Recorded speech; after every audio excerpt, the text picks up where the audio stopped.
channel. Please subscribe my channel. ಎಲ್ಲರಿಗೂ ನಮಸ್ಕಾರಗಳು ಮಕ್ಕಳೇ. ಈ ವಿಡಿಯೋದಲ್ಲಿ ನಾವು 5ನೇ ತರಗತಿಯ ಗಣಿತ ವಿಷಯದ ಭಾಗ 1ರಲ್ಲಿನ 2ನೇ ಅಧ್ಯಾಯವಾದ ವ್ಯವಕಲನ ಎಂಬ ಅಧ್ಯಾಯದಲ್ಲಿ ಅಭ್ಯಾಸ 3.2ರಲ್ಲಿ ಬರ್ತಕ್ಕಂತಹ ಎಲ್ಲ ಲೆಕ್ಕಗಳನ್ನು ಬಿಡಿಸೋಣ. ಮುಖ್ಯ ಪ್ರಶ್ನೆ 1. ಕೆಳಗಿನವುಗಳನ್ನು ಬಿಡಿಸಿ ಅಂತ ಕೊಟ್ಟಿದ್ದಾರೆ ಮಕ್ಕಳೇ, ಗಮನಿಸಿ. ನೋಡಿ, 54,398 ಪ್ಲಸ್ 24,897 ಮೈನಸ್ 39,486 ಅಂತ ಕೊಟ್ಟಿದ್ದಾರೆ ಮಕ್ಕಳೇ. 54,398 ಹಾಗೂ 24,897 ಕೂಡಿಸ್ಬೇಕು ಮಕ್ಕಳೇ. ನೋಡಿ, 8ಕ್ಕೆ 7 ಕೂಡಿದ್ರೆ 15,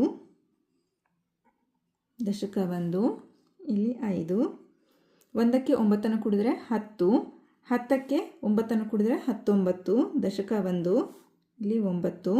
ನಂತರ 1ಕ್ಕೆ 3 ಕೂಡಿದ್ರೆ 4, 4ಕ್ಕೆ 8 ಕೂಡಿದ್ರೆ 12, ದಶಕ 1 ಇಲ್ಲಿ 2, 1ಕ್ಕೆ 4 ಕೂಡಿದ್ರೆ 5, 5ಕ್ಕೆ 4 ಕೂಡಿದ್ರೆ 9, ನಂತರ 5ಕ್ಕೆ 2 ಕೂಡಿದ್ರೆ 7.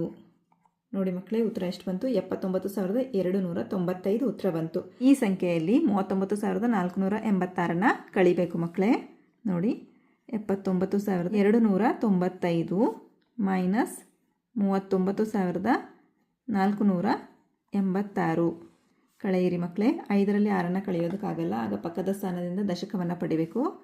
ಆಗ 15 ಆಗುತ್ತೆ.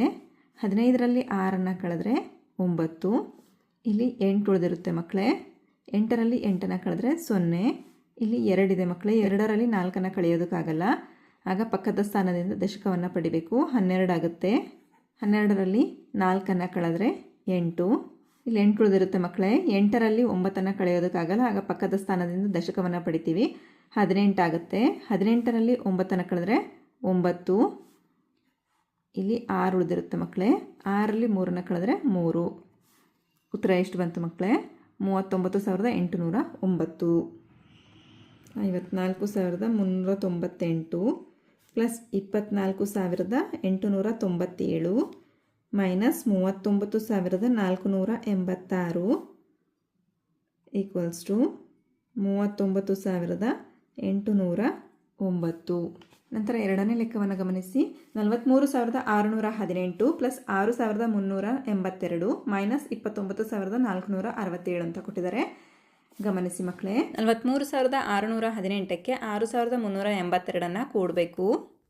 ನೋಡಿ ಮಕ್ಕಳೇ, ಚಿಹ್ನೆಗಳನ್ನು ಗಮನಿಸಿ. 8ಕ್ಕೆ 2 ಕೂಡಿದ್ರೆ 10, ದಶಕ 1 ಇಲ್ಲಿ 0, 1ಕ್ಕೆ 1 ಕೂಡಿದ್ರೆ 2, 2ಕ್ಕೆ 8 ಕೂಡಿದ್ರೆ 10, ದಶಕ 1 ಇಲ್ಲಿ 0, 1ಕ್ಕೆ 6 ಕೂಡಿದ್ರೆ 7, 7ಕ್ಕೆ 3 ಕೂಡಿದ್ರೆ 10, ದಶಕ 1 ಇಲ್ಲಿ 0, 1ಕ್ಕೆ 3 ಕೂಡಿದ್ರೆ 4, 4ಕ್ಕೆ 6 ಕೂಡಿದ್ರೆ 10, ದಶಕ 1 ಇಲ್ಲಿ 0, 1ಕ್ಕೆ 4 ಕೂಡಿದ್ರೆ 5. ನೋಡಿ ಮಕ್ಕಳೇ, ಉತ್ತರ ಎಷ್ಟು ಬಂತು? 50,000. 50,000ದಲ್ಲಿ 29,467 ಕಳಿಬೇಕು ಮಕ್ಕಳೇ. 0 ಇದೆ ಮಕ್ಕಳೇ. 0ಯಲ್ಲಿ 7 ಕಳಿಯೋದಕ್ಕಾಗಲ್ಲ, ಆಗ ಪಕ್ಕದ ಸ್ಥಾನದಿಂದ ದಶಕವನ್ನು ಪಡಿಬೇಕು. 10 ಆಗುತ್ತೆ. 10ರಲ್ಲಿ 7 ಕಳೆದ್ರೆ 3, ಇಲ್ಲಿ 9 ಉಳಿದಿರುತ್ತೆ ಮಕ್ಕಳೇ. 9ರಲ್ಲಿ 6 ಕಳೆದ್ರೆ 3, ಇಲ್ಲೂ ಸಹ 9 ಉಳಿದಿರುತ್ತೆ ಮಕ್ಕಳೇ. 9ರಲ್ಲಿ 4 ಕಳೆದ್ರೆ 5, ಇಲ್ಲೂ ಸಹ 9 ಉಳಿದಿರುತ್ತೆ ಮಕ್ಕಳೇ. 9ರಲ್ಲಿ 9 ಕಳೆದ್ರೆ 0, ಇಲ್ಲಿ 4 ಉಳಿದಿರುತ್ತೆ ಮಕ್ಕಳೇ. 4ರಲ್ಲಿ 2 ಕಳೆದ್ರೆ 2. ಬಂದ ಉತ್ತರ ಏನು? 20,533.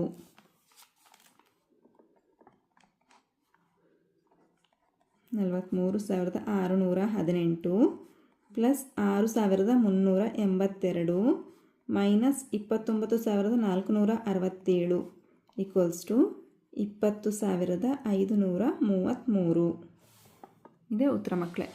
ನಂತರ ಮೂರನೇ ಲೆಕ್ಕವನ್ನು ಗಮನಿಸಿ. 21,679 ಪ್ಲಸ್ 27,428 ಮೈನಸ್ 2,438 ಅಂತ ಕೊಟ್ಟಿದ್ದಾರೆ. 21,679ಕ್ಕೆ 27,428 ಕೂಡಬೇಕು. 9ಕ್ಕೆ 8 ಕೂಡಿದ್ರೆ 17, ದಶಕ 1 ಇಲ್ಲಿ 7 ಮಕ್ಕಳೇ. 1ಕ್ಕೆ 7 ಕೂಡಿದ್ರೆ 8, 8ಕ್ಕೆ 2 ಕೂಡಿದ್ರೆ 10, ದಶಕ 1 ಇಲ್ಲಿ 0, 1ಕ್ಕೆ 6 ಕೂಡಿದ್ರೆ 7, 7ಕ್ಕೆ 4 ಕೂಡಿದ್ರೆ 11, ದಶಕ 1 ಇಲ್ಲಿ 1 ಮಕ್ಕಳೇ. 1ಕ್ಕೆ 1 ಕೂಡಿದ್ರೆ 2, 2ಕ್ಕೆ 7 ಕೂಡಿದ್ರೆ 9, ನಂತರ 2ಕ್ಕೆ 2 ಕೂಡಿದ್ರೆ 4, 49,107 ಆಯಿತು ಮಕ್ಕಳೇ. ನಂತರ ನೋಡಿ 49,107ರಲ್ಲಿ 2,438 ಕಳಿಬೇಕು. 7ರಲ್ಲಿ 8 ಕಳೆಯೋದಕ್ಕಾಗಲ್ಲ ಮಕ್ಕಳೇ. ಆಗ ಪಕ್ಕದ ಸ್ಥಾನದಿಂದ ದಶಕವನ್ನು ಪಡಿಬೇಕು. 17 ಆಗುತ್ತೆ. 17ರಲ್ಲಿ 8 ಕಳೆದ್ರೆ 9. ಇಲ್ಲಿ 9 ಉಳಿದಿರುತ್ತೆ ಮಕ್ಕಳೇ. 9ರಲ್ಲಿ 3 ಕಳೆದ್ರೆ 6. ಇಲ್ಲಿ 0 ಉಳಿದಿರುತ್ತೆ ಮಕ್ಕಳೇ. ಹಾಗಾಗಿ ಪಕ್ಕದ ಸ್ಥಾನದಿಂದ ದಶಕವನ್ನು ಪಡಿಬೇಕು. 10 ಆಗುತ್ತೆ. 10ರಲ್ಲಿ 4 ಕಳೆದ್ರೆ 6. ಇಲ್ಲಿ 8 ಉಳಿದಿರುತ್ತೆ ಮಕ್ಕಳೇ. 8ರಲ್ಲಿ 2 ಕಳೆದ್ರೆ 6. 4ಕ್ಕೆ 4. 46,669. ನೋಡಿ ಮಕ್ಕಳೇ, ಉತ್ತರ ಏನಾಗಾದರೆ 46,669. ನಂತರ ಮುಖ್ಯ ಪ್ರಶ್ನೆ 2. ಕೆಳಗಿನ ಸಮಸ್ಯೆಗಳನ್ನು ಬಿಡಿಸಿ.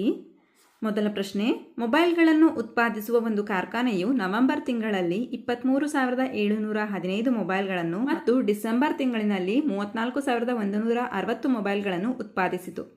ಅವುಗಳಲ್ಲಿ 42,534 ಮೊಬೈಲ್ಗಳನ್ನು ಮಾರಲಾಯಿತು.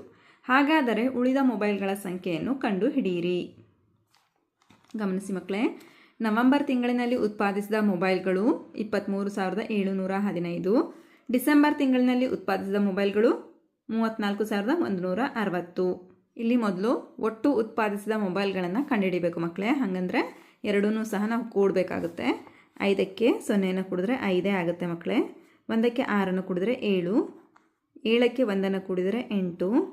3ಕ್ಕೆ 4 ಕೂಡಿದ್ರೆ 7. 2ಕ್ಕೆ 3 ಕೂಡಿದ್ರೆ 5. 57,875 ಆಯಿತು ಮಕ್ಕಳೇ. ಈ ಪ್ರಶ್ನೆಯನ್ನು ಸರಿಯಾಗಿ ಅರ್ಥ ಮಾಡ್ಕೊಳ್ಳಿ ಮಕ್ಕಳೇ. ನಂತರ ಮಾರಾಟ ಮಾಡಿದ ಮೊಬೈಲ್ಗಳೆಷ್ಟು ನೋಡಿ ಮಕ್ಕಳೇ, 42,534. ಈ ಸಂಖ್ಯೆಯಲ್ಲಿ ಮಾರಾಟ ಮಾಡಿದ ಮೊಬೈಲ್ಗಳನ್ನು ನಾವು ಕಳಿಬೇಕು. 42,534. ನೋಡಿ, 5ರಲ್ಲಿ 4 ಕಳೆದ್ರೆ 1. 7ರಲ್ಲಿ 3 ಕಳೆದ್ರೆ 4. 8ರಲ್ಲಿ 5 ಕಳೆದ್ರೆ 3. 7ರಲ್ಲಿ 2 ಕಳೆದ್ರೆ 5. 5ರಲ್ಲಿ 4 ಕಳೆದ್ರೆ 1 ಮಕ್ಕಳೇ. ನೋಡಿ, ಹಾಗಾದರೆ ಉಳಿದ ಮೊಬೈಲ್ಗಳ ಸಂಖ್ಯೆ ಎಷ್ಟು ಮಕ್ಕಳೇ? 15,341. ಗಮನಿಸಿ ಮಕ್ಕಳೇ, ಮಾರಾಟ ಮಾಡಿ ಉಳಿದ ಮೊಬೈಲ್ಗಳ ಸಂಖ್ಯೆ 15,341. ಅರ್ಥ ಆಯ್ತಲ್ವ ಮಕ್ಕಳೇ? ನವೆಂಬರ್ ತಿಂಗಳಲ್ಲಿ 23,715 ಮೊಬೈಲ್ಗಳನ್ನು ಉತ್ಪಾದಿಸ್ತಾರೆ. ಡಿಸೆಂಬರ್ ತಿಂಗಳಲ್ಲಿ 34,160 ಮೊಬೈಲ್ಗಳನ್ನು ಉತ್ಪಾದಿಸ್ತಾರೆ ಮಕ್ಕಳೇ. ಒಟ್ಟು ಉತ್ಪಾದಿಸಿದ ಮೊಬೈಲ್ಗಳ ಸಂಖ್ಯೆ 57,875 ಮಕ್ಕಳೇ. ಅದರಲ್ಲಿ 42,534 ಮೊಬೈಲ್ಗಳನ್ನು ಮಾರಾಟ ಮಾಡ್ತಾರೆ ಮಕ್ಕಳೇ. ಉಳಿದಂತಹ ಮೊಬೈಲ್ಗಳು 15,341. ಎರಡನೇ ಲೆಕ್ಕವನ್ನು ಗಮನಿಸಿ ಮಕ್ಕಳೇ. ಆನಂದನ ಬ್ಯಾಂಕ್ ಖಾತೆಯಲ್ಲಿ 15,282 ಹಣವಿದೆ. ಅವನು ಬುಧವಾರದಂದು 25,718 ತನ್ನ ಖಾತೆಗೆ ಜಮಾ ಮಾಡುತ್ತಾನೆ. ಅವನು ಗುರುವಾರದಂದು 30,140 ಹಣವನ್ನು ಖಾತೆಯಿಂದ ತೆಗೆಯುತ್ತಾನೆ. ಹಣ ತೆಗೆದು ನಂತರ ಅವನ ಖಾತೆಯಲ್ಲಿ ಉಳಿದ ಹಣವೆಷ್ಟು ಅಂತ ಪ್ರಶ್ನೆ ಕೇಳಿದ್ದಾರೆ. ಗಮನಿಸಿ ಮಕ್ಕಳೇ, ಆನಂದನ ಬ್ಯಾಂಕ್ನ ಖಾತೆಯಲ್ಲಿದ್ದ ಹಣ ಎಷ್ಟು ಮಕ್ಕಳೇ? 15,282. ಬುಧವಾರ ತನ್ನ ಖಾತೆಗೆ ಜಮಾ ಮಾಡಿದ ಹಣ ಎಷ್ಟು ಮಕ್ಕಳೇ? 25,718 ಅಲ್ವಾ? ಹಾಗಾದರೆ ಅವನ ಖಾತೆಗೆ ಒಟ್ಟು ಜಮಾ ಆದ ಹಣವನ್ನು ನಾವು ಕಂಡುಹಿಡಬೇಕಲ್ವಾ? ಹಾಗಾಗಿ ಇವೆರಡನ್ನು ನಾವು ಕೂಡಬೇಕು. ಕೂಡಿ ಮಕ್ಕಳೇ. 2ಕ್ಕೆ 8 ಕೂಡಿದ್ರೆ 10. ದಶಕ 1 ಮಕ್ಕಳೇ. ಇಲ್ಲಿ 0. 1ಕ್ಕೆ 8 ಕೂಡಿದ್ರೆ 9. 9ಕ್ಕೆ 1 ಕೂಡಿದ್ರೆ 10. ದಶಕ 1. ಇಲ್ಲಿ 0. 1ಕ್ಕೆ 2 ಕೂಡಿದ್ರೆ 3. 3ಕ್ಕೆ 7 ಕೂಡಿದ್ರೆ 10. ದಶಕ 1. ಇಲ್ಲಿ 0.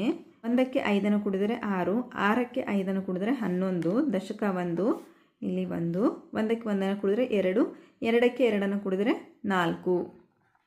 ನೋಡಿ ಮಕ್ಕಳೇ, ಉತ್ತರ ಏನು ಬಂತು? 41,000. ಖಾತೆಯಲ್ಲಿ ಜಮಾ ಆದ ಒಟ್ಟು ಹಣ 41,000 ಮಕ್ಕಳೇ. ಗುರುವಾರ ಖಾತೆಯಿಂದ ತೆಗೆದ ಹಣ ಅಂತ. ಹಾಗಾದರೆ ಈ ಹಣದಲ್ಲಿ ಅವರು ಗುರುವಾರ ಖಾತೆಯಿಂದ ತೆಗೆದಂಥ ಹಣ ಎಷ್ಟು ಮಕ್ಕಳೇ? 30,145. ಈ ಹಣದಲ್ಲಿ 30,145 ಕಳೀಬೇಕು ಮಕ್ಕಳೇ. ನೋಡಿ, 0 ಇದೆ. 0ಯಲ್ಲಿ 5 ಕಳೆಯೋದಕ್ಕಾಗಲ್ಲ. ಆಗ ಪಕ್ಕದ ಸ್ಥಾನದಿಂದ ದಶಕವನ್ನು ಪಡಿಬೇಕಾಗುತ್ತೆ. 10 ಆಗುತ್ತೆ ಮಕ್ಕಳೇ. 10ರಲ್ಲಿ 5 ಕಳೆದ್ರೆ 5. ಇಲ್ಲಿ 9 ಉಳಿದಿರುತ್ತೆ ಮಕ್ಕಳೇ. 9ರಲ್ಲಿ 4 ಕಳೆದ್ರೆ 5. ಇಲ್ಲೂ ಸಹ 9 ಉಳಿದಿರುತ್ತೆ ಮಕ್ಕಳೇ. 9ರಲ್ಲಿ 1 ಕಳೆದ್ರೆ 8. ಇಲ್ಲಿ 0 ಉಳಿದಿರುತ್ತೆ ಮಕ್ಕಳೇ. 0ಯಲ್ಲಿ 0 ಕಳೆದ್ರೆ 0 ಬರುತ್ತೆ. 4ರಲ್ಲಿ 3 ಕಳೆದ್ರೆ 1. ನೋಡಿ, ಅವನ ಖಾತೆಯಲ್ಲಿ ಉಳಿದ ಹಣ ಎಷ್ಟು ಮಕ್ಕಳೇ? 10,855. ಅರ್ಥ ಆಯ್ತಲ್ವ ಮಕ್ಕಳೇ? ನಂತರ ಮೂರನೇ ಲೆಕ್ಕವನ್ನು ಗಮನಿಸಿ. ಶ್ರೀಮತಿ ಅನಿತಾಳ ಹತ್ತಿರ ರು 50,000ವಿದೆ. ಅವಳು ರು 13,538ಕ್ಕೆ ಒಂದು ಬಣ್ಣದ ದೂರದರ್ಶನವನ್ನು ಮತ್ತು ರು 16,990ಕ್ಕೆ ಒಂದು ರೆಫ್ರಿಜಿರೇಟರ್ ಕೊಂಡುಕೊಳ್ಳುತ್ತಾಳೆ. ಈಗ ಅವಳ ಬಳಿ ಉಳಿದ ಹಣವನ್ನು ಕಂಡುಹಿಡಿಯಿರಿ ಅಂತ ಕೊಟ್ಟಿದ್ದಾರೆ. ನೋಡಿ ಮಕ್ಕಳೇ, ಅನಿತಾಳು ದೂರದರ್ಶನಕ್ಕಾಗಿ ಖರ್ಚು ಮಾಡಿದ ಹಣ ಎಷ್ಟು ಮಕ್ಕಳೇ? 13,538. ರೆಫ್ರಿಜಿರೇಟರ್ಗಾಗಿ ಖರ್ಚು ಮಾಡಿದ ಹಣ 16,990. ಈಗ ಅವಳು ಖರ್ಚು ಮಾಡಿದ ಒಟ್ಟು ಹಣವನ್ನು ನೀವು ಕಂಡುಹಿಡಿಬೇಕು. ಹಾಗಂದರೆ ಈ ಎರಡೂ ಸಂಖ್ಯೆಗಳನ್ನು ಕೂಡಿ 8ಕ್ಕೆ 0 ಕೂಡಿದ್ರೆ 8 ಬರುತ್ತೆ. 3ಕ್ಕೆ 9 ಕೂಡಿದ್ರೆ 12, ದಶಕ 1, ಇಲ್ಲಿ 2, 1ಕ್ಕೆ 5 ಕೂಡಿದ್ರೆ 6, 6ಕ್ಕೆ 9 ಕೂಡಿದ್ರೆ 15, ದಶಕ 1, ಇಲ್ಲಿ 5, 1ಕ್ಕೆ 3 ಕೂಡಿದ್ರೆ 4, 4ಕ್ಕೆ 6 ಕೂಡಿದ್ರೆ 10, ದಶಕ 1, ಇಲ್ಲಿ 0, 1ಕ್ಕೆ 1 ಕೂಡಿದ್ರೆ 2, 2ಕ್ಕೆ 1 ಕೂಡಿದ್ರೆ 3. ಅನಿತಾಳು ಖರ್ಚು ಮಾಡಿದ ಒಟ್ಟು ಹಣ ಎಷ್ಟು? 30,528. ಈಗ ಅನಿತಾಳ ಹತ್ತಿರ ಇದ್ದ ಹಣ 50,000 ಮಕ್ಕಳೇ. 50,000ದಲ್ಲಿ ಅವಳು ಖರ್ಚು ಮಾಡಿದ ಹಣ ಎಷ್ಟು ಮಕ್ಕಳೇ? 30,528. ಈ ಹಣವನ್ನು ನಾವು ಕಳಿಬೇಕು. ಆಗ ಅನಿತಾಳ ಬಳಿ ಉಳಿದಂಥ ಹಣ ನಮಗೆ ಸಿಗುತ್ತೆ. ನೋಡಿ, 0 ಇದೆ. 0ಯಲ್ಲಿ 8 ಕಳೆಯೋದಕ್ಕಾಗಲ್ಲ. ಆಗ ಪಕ್ಕದ ಸ್ಥಾನದಿಂದ ದಶಕವನ್ನು ಪಡಿಬೇಕು. ಆಗ 10 ಆಗುತ್ತೆ ಮಕ್ಕಳೇ. 10ರಲ್ಲಿ 8 ಕಳೆದ್ರೆ 2, ಇಲ್ಲಿ 9 ಉಳಿದಿರುತ್ತೆ. 9ರಲ್ಲಿ 2 ಕಳೆದ್ರೆ 7, ನಂತರ ಇಲ್ಲೂ ಸಹ 9 ಉಳಿದಿರುತ್ತೆ. 9ರಲ್ಲಿ 5 ಕಳೆದ್ರೆ 4, ಇಲ್ಲೂ ಸಹ 9 ಉಳಿದಿರುತ್ತೆ. 9ರಲ್ಲಿ ಕಳೆಯಲು ಯಾವುದೇ ಸಂಖ್ಯೆಗಳಿಲ್ಲ, ಹಾಗಾಗಿ 9ಕ್ಕೆ 9, ಇಲ್ಲಿ 4 ಉಳಿದಿರುತ್ತೆ ಮಕ್ಕಳೇ. 4ರಲ್ಲಿ 3 ಕಳೆದ್ರೆ 1. ಹಾಗಾದರೆ ಅನಿತಾಳ ಬಳಿ ಉಳಿದ ಹಣ ಎಷ್ಟು ಮಕ್ಕಳೇ? 19,472. ಅರ್ಥ ಆಯ್ತಲ್ವಾ ಮಕ್ಕಳೇ? ನಂತರ 4ನೇ ಲೆಕ್ಕವನ್ನು ಗಮನಿಸಿ.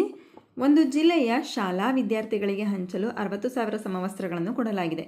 12,372 ಮತ್ತು 23,003 ಸಮವಸ್ತ್ರಗಳನ್ನು ಈಗಾಗಲೇ 2 ತಾಲೂಕುಗಳಲ್ಲಿ ಹಂಚಲಾಗಿದೆ. ಹಾಗಾದರೆ ಇನ್ನು ಉಳಿದಿರುವ ಸಮವಸ್ತ್ರಗಳ ಸಂಖ್ಯೆ ಎಷ್ಟು ಅಂತ ಪ್ರಶ್ನೆ ಕೇಳಿದ್ದಾರೆ ಮಕ್ಕಳೇ. 2 ತಾಲೂಕುಗಳಲ್ಲಿ ಹಂಚಲಾದ ಸಮವಸ್ತ್ರಗಳು 12,372 ಹಾಗೂ 23,003 ಮಕ್ಕಳೇ. ಹಾಗಾದರೆ ಒಟ್ಟು ಹಂಚಿದ ಸಮವಸ್ತ್ರಗಳನ್ನು ಮೊದಲು ಕಂಡುಹಿಡಿಬೇಕು. ಹಾಗಾದರೆ ಈ ಎರಡೂ ಸಂಖ್ಯೆಗಳನ್ನು ಕೂಡಿ 2ಕ್ಕೆ 3 ಕೂಡಿದರೆ 5, 7ಕ್ಕೆ ಕೂಡಲು ಯಾವುದೇ ಸಂಖ್ಯೆಗಳಿಲ್ಲ, ಹಾಗಾಗಿ 7ಕ್ಕೆ 7, 3ಕ್ಕೆ ಕೂಡಲು ಯಾವುದೇ ಸಂಖ್ಯೆಗಳಿಲ್ಲ, 3ಕ್ಕೆ 3, 2ಕ್ಕೆ 3 ಕೂಡಿದರೆ 5, 1ಕ್ಕೆ 2 ಕೂಡಿದರೆ 3. ನೋಡಿ ಮಕ್ಕಳೇ, ಒಟ್ಟು ಹಂಚಿದ ಸಮವಸ್ತ್ರಗಳು ಎಷ್ಟು? 35,375. ಗಮನಿಸಿ ಮಕ್ಕಳೇ, ಶಾಲಾ ವಿದ್ಯಾರ್ಥಿಗಳಿಗೆ ಹಂಚಲು ಕೊಟ್ಟ ಒಟ್ಟು ಸಮವಸ್ತ್ರಗಳು ಎಷ್ಟು ಮಕ್ಕಳೇ? ಇಲ್ಲಿ ಕೊಟ್ಟಿದ್ದಾರೆ ನೋಡಿ, 60,000 ಅಲ್ವಾ? ಬರ್ಕೊಳ್ಳಿ, 60,000. ಶಾಲಾ ವಿದ್ಯಾರ್ಥಿಗಳಿಗೆ ಹಂಚಲು ಕೊಟ್ಟ ಒಟ್ಟು ಸಮವಸ್ತ್ರಗಳು 60,000. ಹಂಚಿದ ಸಮವಸ್ತ್ರಗಳು ಎಷ್ಟು ಮಕ್ಕಳೇ? 35,375. ಉಳಿದಿರೋ ಸಮವಸ್ತ್ರಗಳ ಸಂಖ್ಯೆನ ಕಂಡುಹಿಡಿಬೇಕಲ್ವಾ? ಹಾಗಾಗಿ 60,000ದಲ್ಲಿ 35,375 ಕಳಿಬೇಕು. ನೋಡಿ, ಇಲ್ಲಿ 0 ಇದೆ. 0ಯಲ್ಲಿ 5 ಕಳೆಯೋದಕ್ಕಾಗಲ್ಲ. ಆಗ ಪಕ್ಕದ ಸ್ಥಾನದಿಂದ ದಶಕವನ್ನು ಪಡಿಬೇಕು. 10 ಆಗುತ್ತೆ ಮಕ್ಕಳೇ. 10ರಲ್ಲಿ 5 ಕಳೆದ್ರೆ 5, ಇಲ್ಲಿ 9 ಉಳಿದಿರುತ್ತೆ ಮಕ್ಕಳೇ. 9ರಲ್ಲಿ 7 ಕಳೆದ್ರೆ 2, ನಂತರ ಇಲ್ಲೂ ಸಹ 9 ಉಳಿದಿರುತ್ತೆ. 9ರಲ್ಲಿ 3 ಕಳೆದ್ರೆ 6, ಇಲ್ಲೂ ಸಹ 9 ಉಳಿದಿರುತ್ತೆ. 9ರಲ್ಲಿ 5 ಕಳೆದ್ರೆ 4, ಇಲ್ಲಿ 5 ಉಳಿದಿರುತ್ತೆ ಮಕ್ಕಳೇ. 5ರಲ್ಲಿ 3 ಕಳೆದ್ರೆ 2. ಹಾಗಾದರೆ ಉಳಿದ ಸಮವಸ್ತ್ರಗಳ ಸಂಖ್ಯೆ ಎಷ್ಟು? 24,625. 24,625. ಅರ್ಥ ಆಯ್ತಲ್ವಾ ಮಕ್ಕಳೇ? ಹಾಗಾದರೆ ಮಕ್ಕಳೇ, ಈ ಅಭ್ಯಾಸದಲ್ಲಿ ಬಂದಿರತಕ್ಕಂತಹ ಎಲ್ಲ ಲೆಕ್ಕಗಳು ನಿಮಗೆ ಅರ್ಥ ಆಗಿದೆ ಅಂತ ನಾನು ಭಾವಿಸ್ತಾ ಇದ್ದೀನಿ. ಧನ್ಯವಾದಗಳು. ನಮ್ಮ ವಿಡಿಯೋ ಇಷ್ಟವಾದಲ್ಲಿ ಪ್ಲೀಸ್ ಸಬ್ಸ್ಕ್ರೈಬ್ ಮಾಡಿ, ಲೈಕ್ ಮಾಡಿ, ಶೇರ್ ಮಾಡಿ, ಪ್ರೋತ್ಸಾಹಿಸಿ.